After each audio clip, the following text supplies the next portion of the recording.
$550,000 US dollars. Or you could see it as 500,000 Belize dollars. What would you do to acquire this much? What would you sacrifice? How dedicated would you be? Meet Michael Paredes, a 15-year-old Belizean and honor student. This is a glimpse into his journey of earning a scholarship of 250,000 US dollars to study at the United World College of Southeast Asia.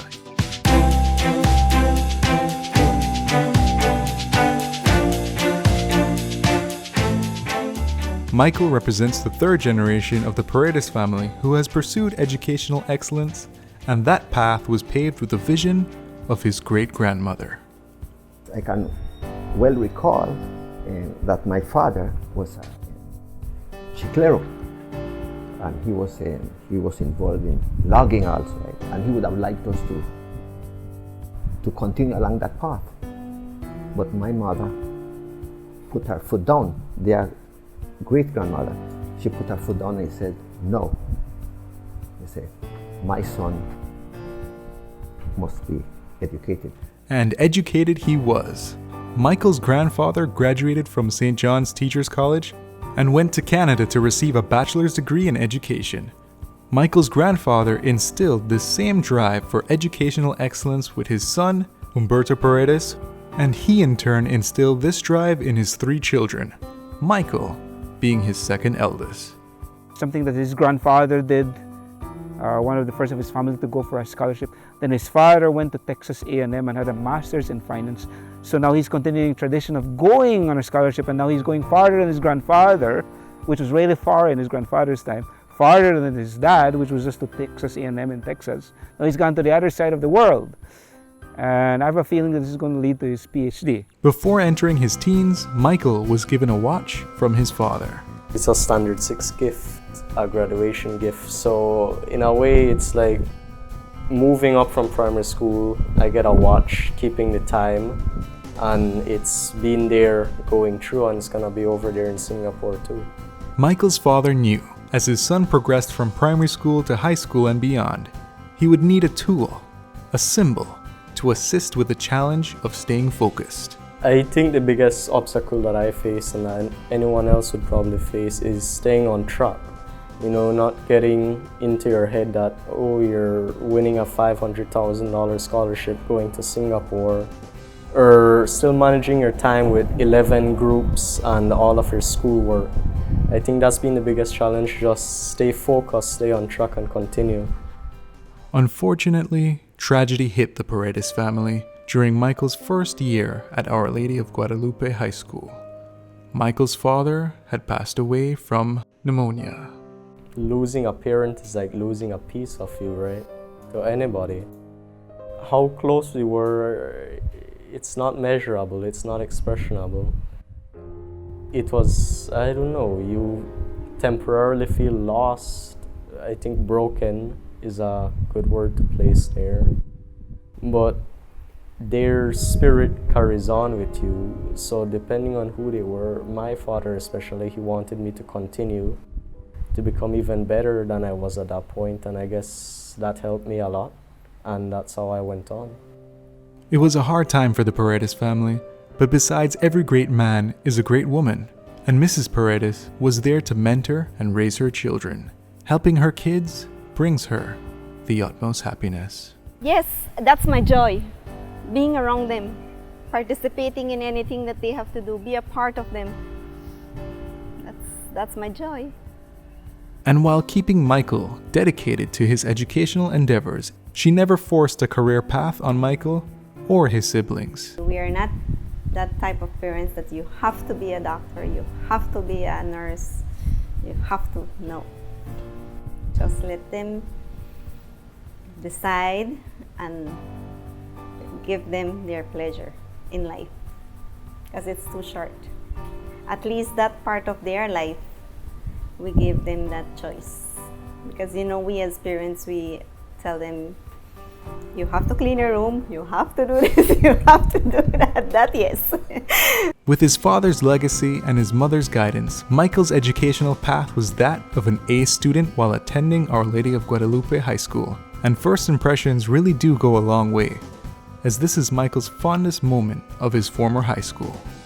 Well, I think the most treasured one for me will have to be walking in on the first day.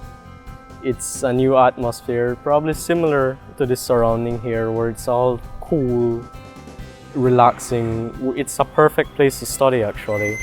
The ambience is wow, it just hits you, and on that first day especially, that's one memory you have to go along with.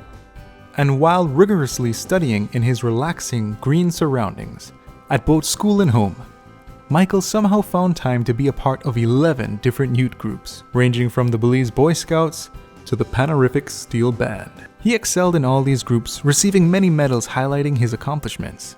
While most people would consider joining 11 youth groups while maintaining an A average overwhelming, in retrospect, Michael found the extracurricular activities therapeutic.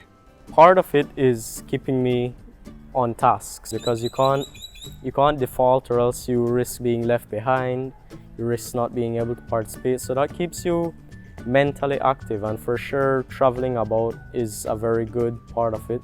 Like this Sunday I was at El Pilar, on Saturday and Friday I was in Chetumal, and the week before that Cancun, and as it goes along. But just being able to travel is also part relaxing.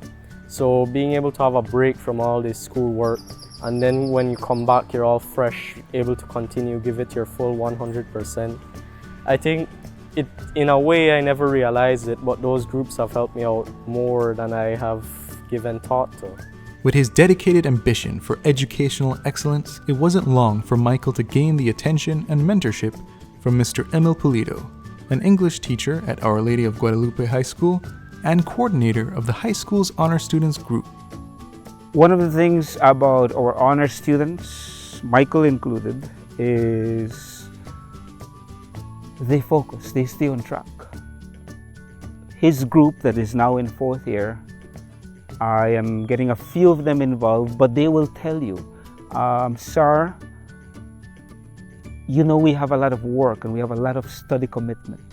Michael did some amazing things. His work ethics was such that I was amazed, frankly, at how he could put in the amount of work to get an average of 94, 96, 97, 98% for a whole year and still be part of 10, 11 clubs, Panorific Steel Band, Scouts, a Scouts instructor to the junior Scouts. He was, he donated time. It was Mr. Pulido that advised Michael to pursue the scholarship offered by UWC.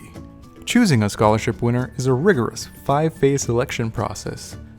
You need to have really good grades because you're going to compete among the best of the Belizean youths for possibly 1 or 2 spots. And you also must be involved in some kind of community activity. The more the better. In the case of Michael, he had excellent grades and he was involved in 11 groups. And then he also had a certain amount of poise or dignity. I knew he was anxious.